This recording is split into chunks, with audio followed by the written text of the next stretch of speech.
బురద చల్లేది ఎవరో మీకు ఒక ఎగ్జాంపుల్ చెబుతాను. ఎలక్షన్స్కి ముందు 30,000 మంది ఆడవాళ్ళు మిస్ అయ్యారు అని ఏ నోటితో అయితే కూశారో, ఈరోజు కనీసం వచ్చి దాని గురించి మాట్లాడే ఇటువంటి సాహసం కూడా చేయనటువంటి వాళ్ళు బురద చల్లుతున్నారు అంటే ఎవరైనా నమ్ముతారా? లేదు.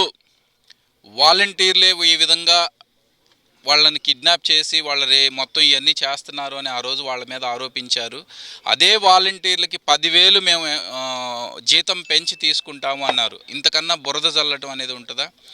రిషికొండ ప్రభుత్వ భవనాలు కాదు, సొంత భవనాలు అని ఆ రోజు విమర్శ చేశారు. దాన్ని ప్రూవ్ చేయగలరా? అంతెందుకండి, అంతా వదిలేయండి. ఒక ఆడబిడ్డ చావుని అడ్డం పెట్టుకొని అధికారంలోకి వచ్చారు. సుగాలి ప్రీతిని అనే ఒక విద్యార్థిని చావుని మేము అధికారంలోకి రాగానే మొట్టమొదట కేసు అది తీసుకొని చేస్తాము అన్నారు.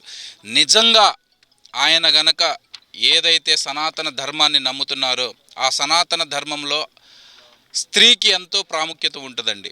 ఆ ప్రాముఖ్యత గనక నిజంగా ఆయనకి ఏమాత్రం గౌరవం ఉన్నా కానీ వెంటనే సుగాలి ప్రీతి కేసుని పర్సనల్గా తీసుకొని చేయమనండి. 2 సంవత్సరాల వస్తుంది, ఇంతవరకు ఎందుకు చేయలేకపోయారు? బురద చల్లటం అంటే అలాంటి కార్యక్రమాలండి. ఇవి బురద చల్లాది కాదు.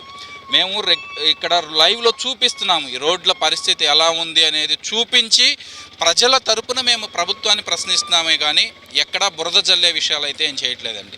దాదాపు 20 ఏళ్ల నుంచి ఇక్కడ హాస్పిటల్ లేదు. దాన్ని క్వశ్చన్ చేశాము. దాన్ని క్వశ్చన్ చేస్తే ఏంటి ప్రజలను వీళ్ళు రెచ్చగొట్టబోతున్నారు అంటున్నారు. రెచ్చగొట్టట్లేదండి. మేము హుందాగా ప్రజల తరపున మేము మిమ్మల్ని అడుగుతున్నాము.